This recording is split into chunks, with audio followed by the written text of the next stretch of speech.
आज पूरे देश में भय का माहौल बन गया है। कोई भी पार्टी का नेता पार्लियामेंट के अंदर खड़े होकर ना मुसलमान की बात करता है, ना दलित की बात करता है, ना पिछड़े वर्ग की बात करता है, ना कमजोर और गरीब परिवार में पैदा होने वाली बहन बेटियों की सुरक्षा की बात करता है, ना शिक्षा की बात करता है। भला हो नगीना की जनता का कि वहाँ के दलितों ने, वहाँ के मुसलमानों ने भाईचारा बनाकर तेज तर्रार संघर्षशील नेता एडवोकेट भाई चंद्रशेखर आज़ाद को पार्लियामेंट भेजा।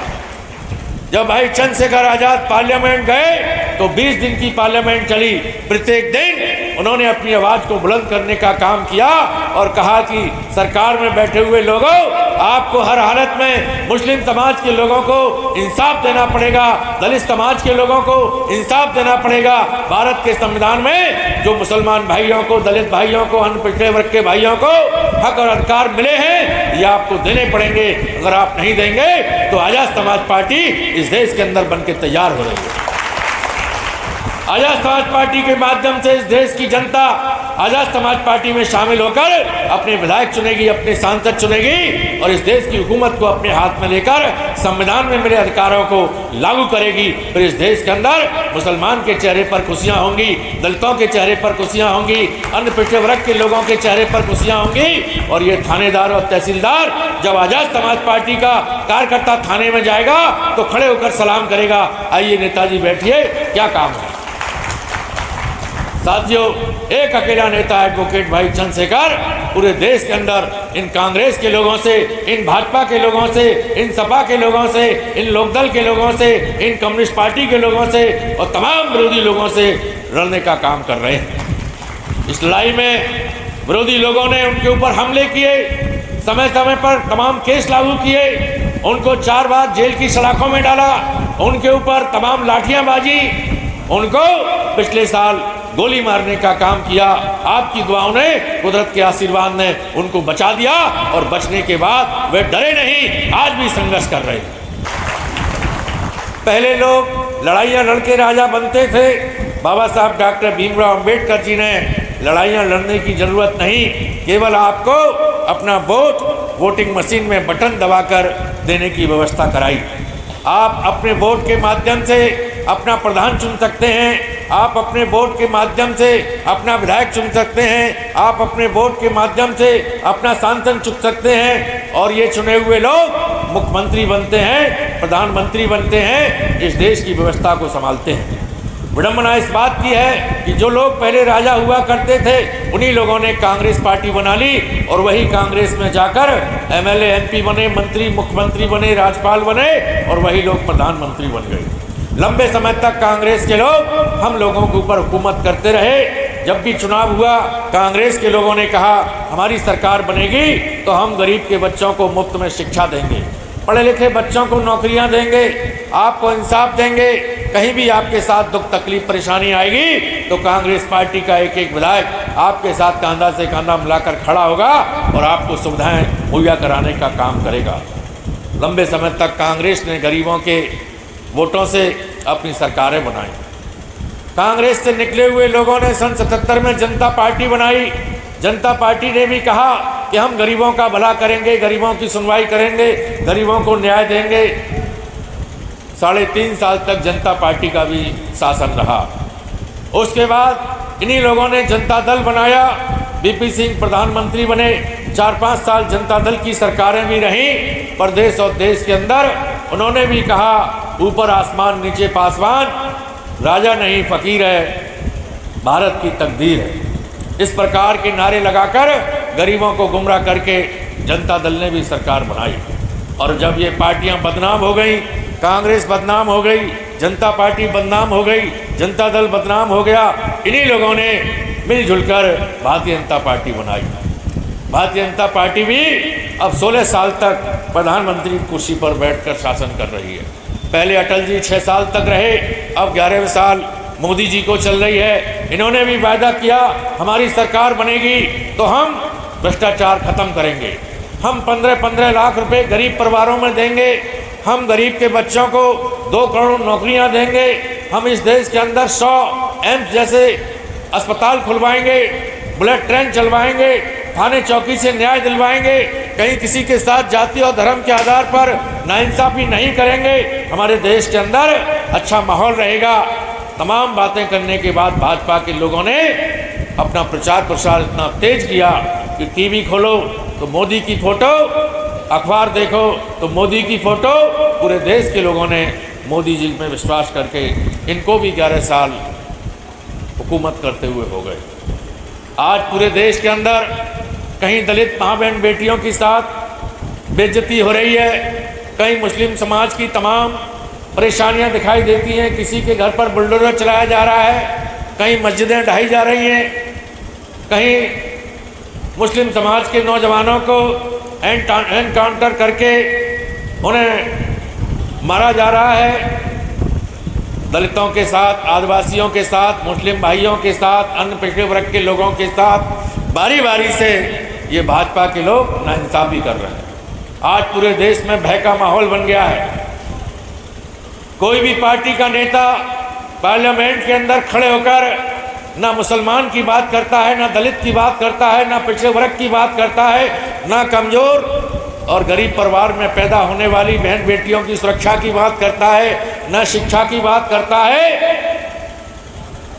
भला हो नगीना की जनता का कि वहाँ के दलितों ने, वहाँ के मुसलमानों ने भाईचारा बनाकर तेज तर्रार संघर्षशील नेता एडवोकेट भाई चंद्रशेखर आजाद को पार्लियामेंट भेजा। जब भाई चंद्रशेखर आजाद पार्लियामेंट गए तो 20 दिन की पार्लियामेंट चली। प्रत्येक दिन उन्होंने अपनी आवाज को बुलंद करने का काम किया और कहा कि सरकार में बैठे हुए लोगों, आपको हर हालत में मुस्लिम समाज के लोगों को इंसाफ देना पड़ेगा, दलित समाज के लोगों को इंसाफ देना पड़ेगा। भारत के संविधान में जो मुसलमान भाइयों को, दलित भाइयों को, अन्य पिछड़े वर्ग के भाइयों को हक और अधिकार मिले हैं, ये आपको देने पड़ेंगे। अगर आप नहीं देंगे तो आजाद समाज पार्टी इस देश के अंदर बनके तैयार हो रही है।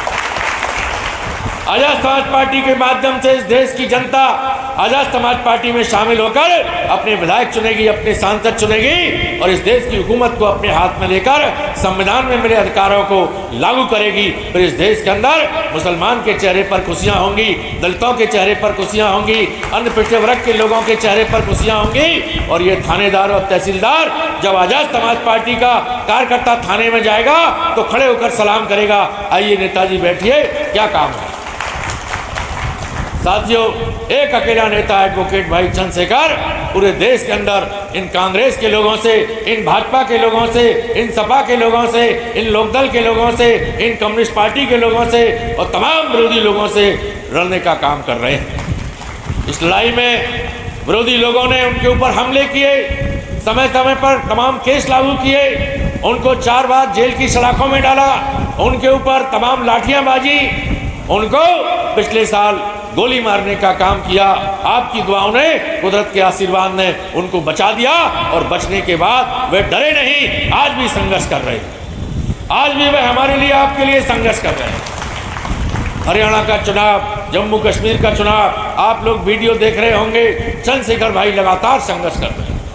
आपकी जिम्मेदारी है, मेरी जिम्मेदारी है, एक एक कार्यकर्ता की जिम्मेदारी है, ऐसे लड़ने वाले संघर्षशील नेता का हम लोगों को कदम से कदम मिलाकर साथ देना चाहिए।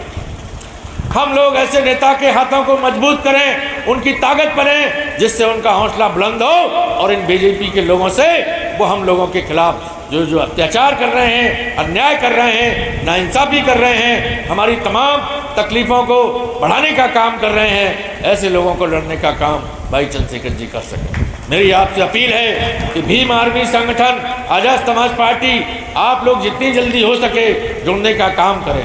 जितने लोग यहाँ बैठे हैं, आप लोग मेरी बात से सहमत हैं तो अपने रिश्तेदारों को बताइए, मित्रों को बताइए, अपने बस्ती मोहल्ले गांव में जाकर कहिए कि आजाद समाज पार्टी के अध्यक्ष चंद्रशेखर आजाद हम लोगों की लड़ाई लड़ रहे हैं, हमें उनका साथ देना है, आजाद समाज पार्टी को हमें पसंद करना है।